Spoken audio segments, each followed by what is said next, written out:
Supply. The secret of supply is to be found in Luke 12, verses 22 to 32. And he said unto his disciples, Therefore I say unto you, take no thought for your life, what you shall eat, neither for the body what you shall put on. The life is more than meat, the body is more than raiment. Consider the ravens, for they neither sow nor reap, which neither hath storehouse nor barn, and God feedeth them. How much more are ye better than the fowls?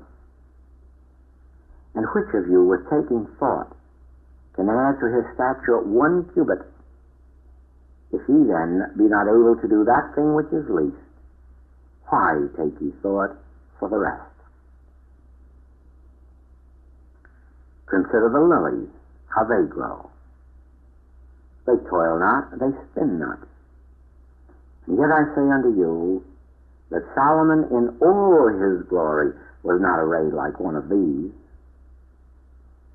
If then God so clothed the grass, which is today in the field, and tomorrow is cast into the oven, how much more will he clothe you, O ye of little faith? And seek not ye what ye shall eat, or what ye shall drink, neither be ye of doubtful mind, for all these things do the nations of the world seek after. And your Father knoweth that ye have need of these things. But rather seek ye the kingdom of God, and all these things shall be added unto you.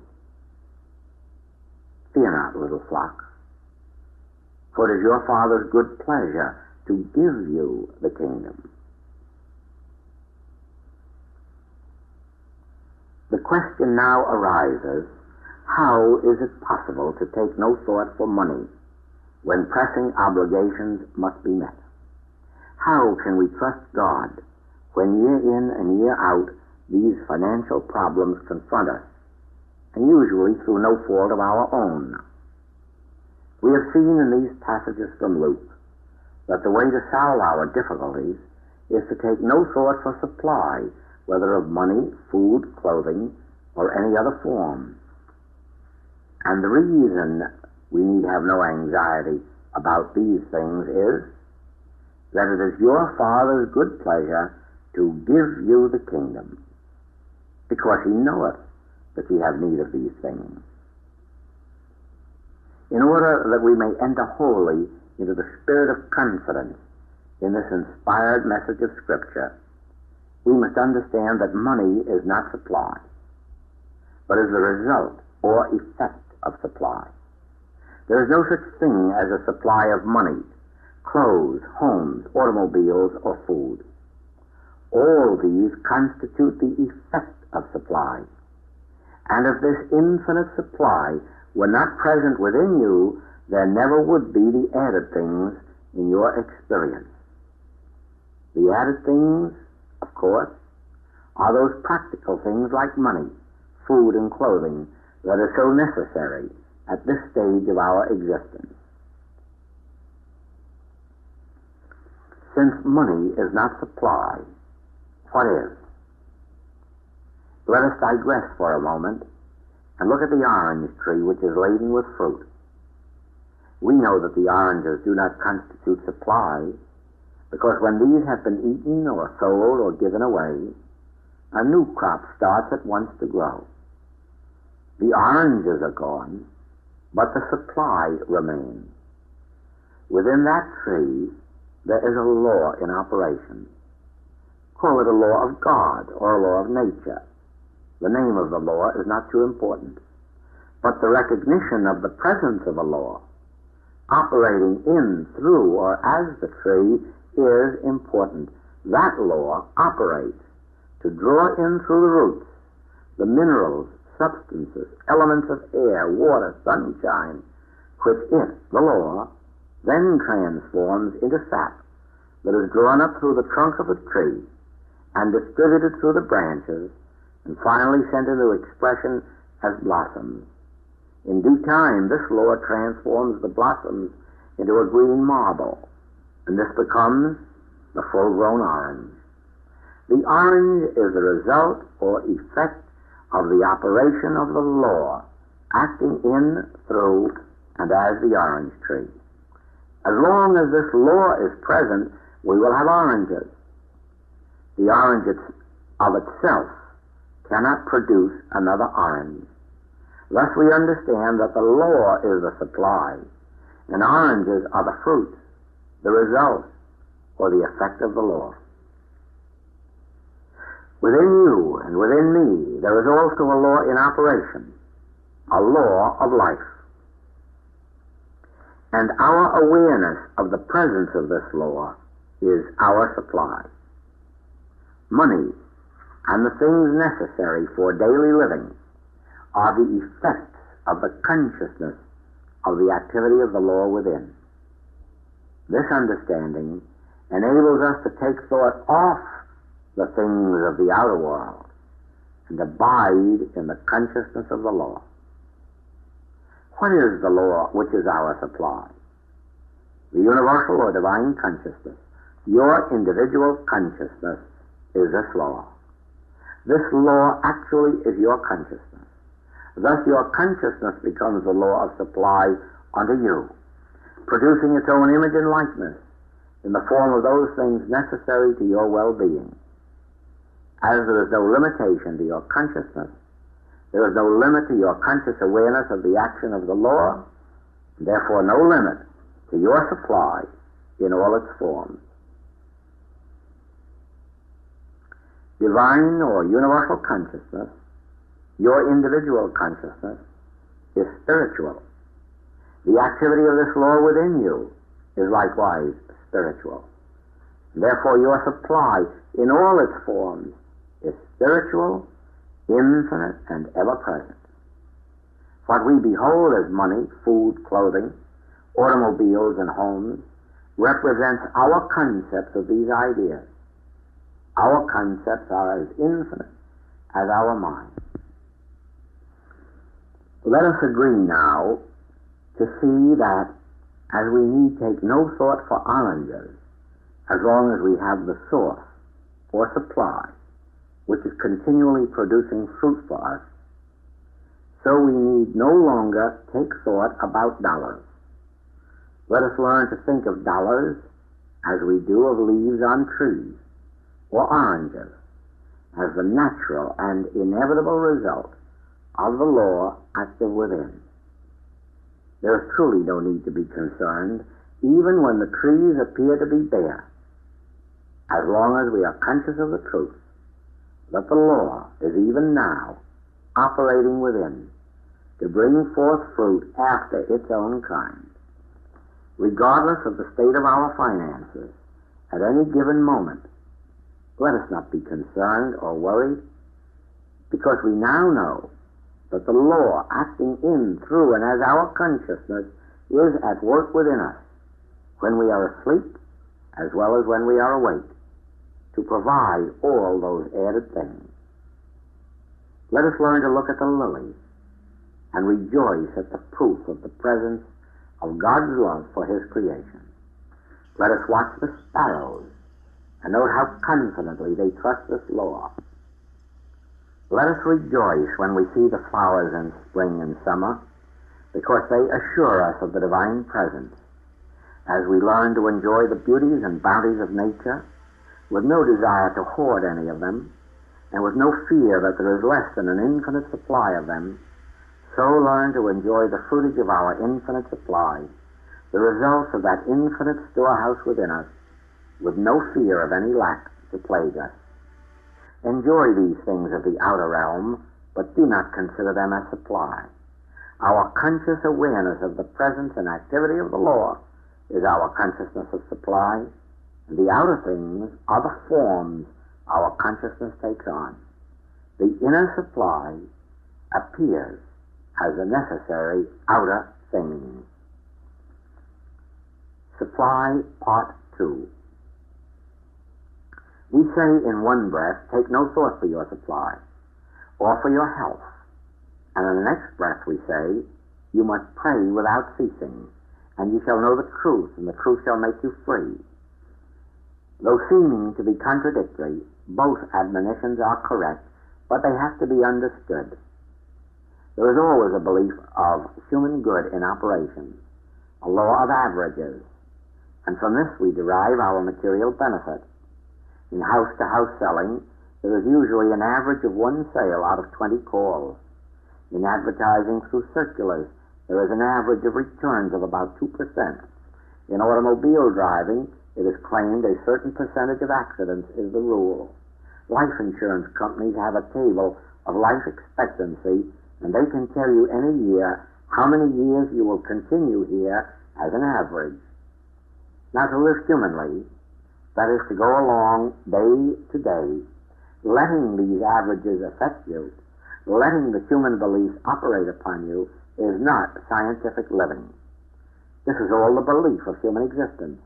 And unless you specifically do something about it, you bring yourself under these so-called economic or health laws, which actually are but beliefs or suggestions. These suggestions are so universal as to become mesmeric in their operation and act on those who are not alert and bring forth limitations.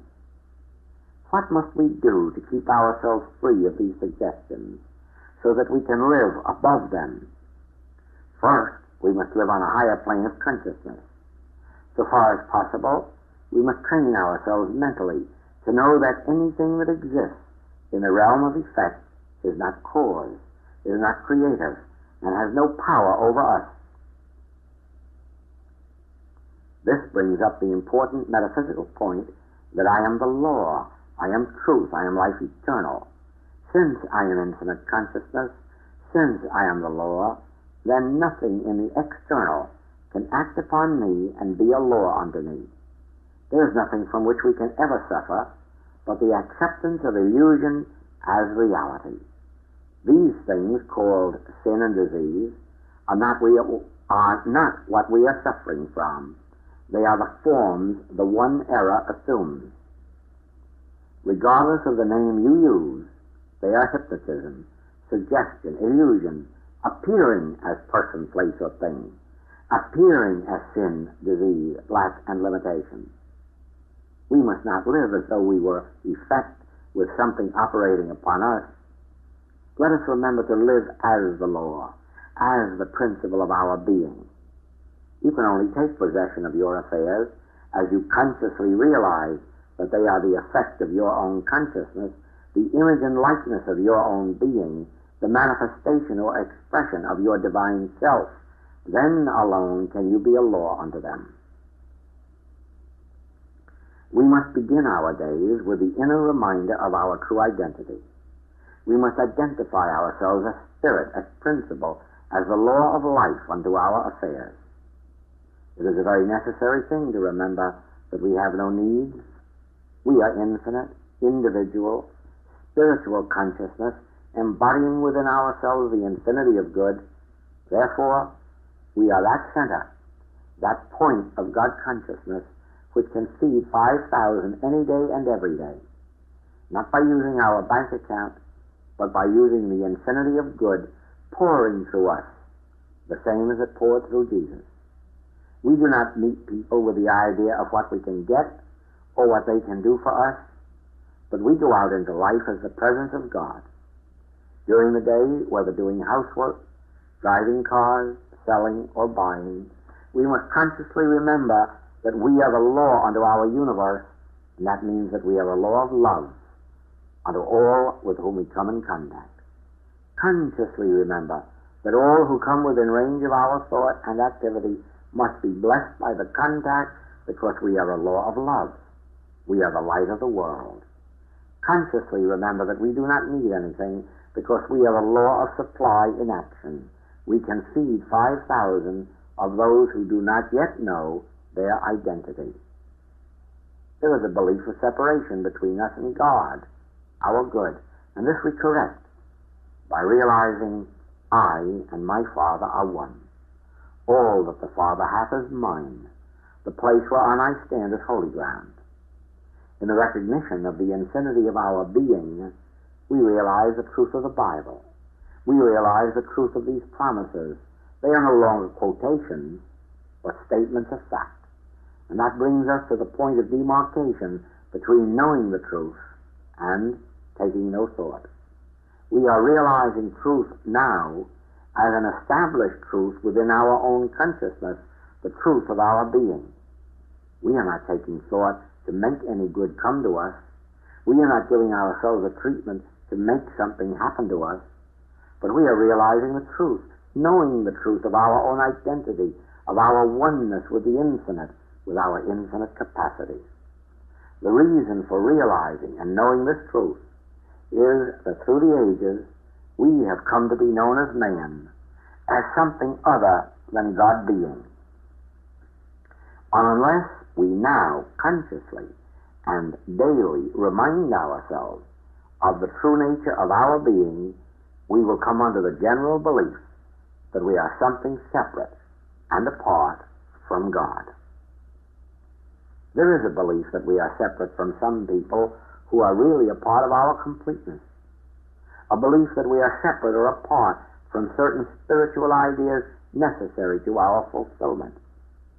And these may appear as persons, papers, home, companionship, opportunity. This we correct by realizing that our oneness with God constitutes our oneness with every idea. Illustrative of this is the telephone. Through my telephone, I can reach any other telephone any place in the world. But I cannot reach even my next-door neighbor by telephone without first going through the central station. Then, by establishing my oneness with Central, I am one with every telephone. In the realization of our oneness with infinite principle, love, God, we find and manifest our oneness with every idea necessary to the unfoldment of our completeness. Never forget that you cannot live scientifically as man or idea, but that you must realize yourself to be life, truth, and love. You must accept Jesus' revelation of the I Am until it becomes realization with you. Stop trying to apply truth. Applying truth is the action of the human thought. There is nothing to apply truth to. Truth is infinite. Therefore, there is nothing to which we can apply truth. It is the reality of being, and there is nothing inside or outside for truth to act upon. Truth is self-acting, self-operative. We are all engaged in activities through which our supply appears to come. Regardless of whether it is a business, a profession, or an art, it is an activity of mind and life. So regarded, our activity is intelligently and lovingly directed and sustained. It is even more than this. As an emanation of mind, it is mind itself, individually appearing and expressing its own being, nature, and character. The government is upon its shoulder, and mind alone is responsible. We learn to let go and let mind assume its responsibilities. In the Bible, we read the trials and tribulations of Elijah. As we follow him through the 18th chapter of 1 Kings, we must understand that only the consciousness of the presence of Spirit, God, within him, could have done these mighty works. No human power can accomplish them. In the 19th chapter, we find discouragement creeping in at what appears as the failure of Elijah's ministry. Actually, this is an opportunity to prove that the power is not that of a human, but actually is God's power, appearing as what appears as a man, but really is God, appearing as an individual. The food prepared for Elijah under the juniper tree is his own awareness of the presence of God appearing in tangible form. We are led in this 19th chapter of 1 Kings to the great message in the 18th verse. Yet I have left me 7,000 in Israel, all the knees which have not bowed unto Baal, and every mouth which hath not kissed him. You note here that God has not saved 7,000 for Elijah, but for himself, for God appearing as Elijah. Whatever our work may be, in business, in a profession, or as an artist, God, the mind of the individual, always has kept 7,000 completeness for himself. And as we learn to listen for that still small voice which spoke to Elijah, we too will be led to where our work and recognition and compensation are to be found. You exist as individual mind, therefore all that is necessary to your fulfillment is included in the infinite consciousness which you are. In an individual way, God is expressing itself as you. And your abilities are really the abilities of God. Your activity is actually the activity of mind, life. And therefore the responsibility for you is God's responsibility. Gain this consciousness of God's presence, and you have the whole secret of success in every walk of life. As individual spiritual consciousness, there are 7,000 fulfillment prepared for you. That is, God, the mind of the individual, the mind of you, has given you your individual abilities and capacities, and likewise has given you the opportunity and the rewards. These appear to fit each situation. Always remember that God, the mind of you, has prepared for you all that is necessary for the fulfillment of your individual experience. You are never outside the harmony of God's being. Cultivate the consciousness of the presence of God every moment. It is our conscious union with God which enables us to live without taking thought and makes possible a life of complete abundance by grace. There is an invisible bond between all of us. We are not on earth to get from one another, but to share the spiritual treasures which are of God. Our interest in each other is, in truth, purely spiritual. Our purpose in life is the unfolding of the Spirit within. From the height of spiritual vision, we do not look upon each other as man and woman, as rich or poor, as grand or humble. All human values are submerged in our common interest to seek and find the kingdom within. We see each other as travelers on the path of light. We share our unfoldments, our experiences, and our spiritual resources. We would not withhold any of these from each other. Likewise, there is no envy or jealousy of each other's spiritual attainments. Let us even for a moment realize that whatever we possess of supply, position, prestige, or power, health, beauty, or wealth is the gift of God, and therefore equally available to all of us in the measure of our openness of consciousness.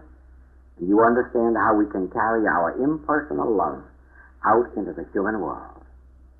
Let us once catch the vision that whatever anyone possesses, even of what appears as material goods, is but the expression of their state of consciousness, and it would be impossible to envy any of another's possessions, or even to desire them.